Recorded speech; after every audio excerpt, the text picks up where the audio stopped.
level of economic activity, and I think that's a reasonable thing for us to ask. BHP have said it's a reasonable thing for us to ask, and we'll sit down and have discussions about that. The Federal Mining Minister, Martin Ferguson, said on this program earlier this morning that his faith in BH Billiton has not been shaken. Yours is. They can't both be wrong.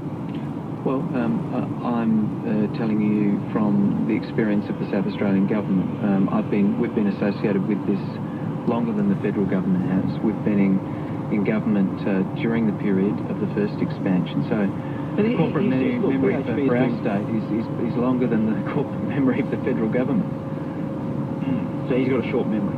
No, well, he wasn't involved when we were gearing up for the initial expansion and the difficulties that caused. And also, we have spent very substantial amounts of taxpayers' money essentially meeting every conceivable demand that could be made of us to get this project up and running. We've turned around the approvals on this project in record time. Anyone would accept that if you ask BHP, anybody in the world mining industry would accept that the approvals process here has been Rolls-Royce.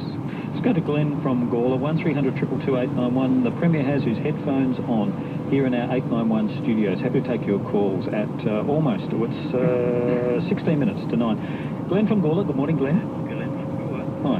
Hi, gentlemen. And Jay. Gentlemen, well, I'm with everybody. I'm very disappointed what's happened with BHP and this particular project for the state, because we're all going to suffer short-term on this situation.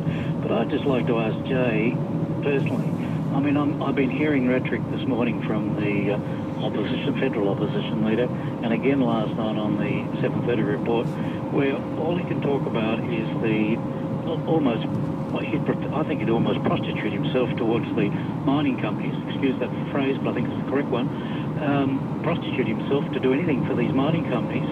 Surely we've got to look at the environment.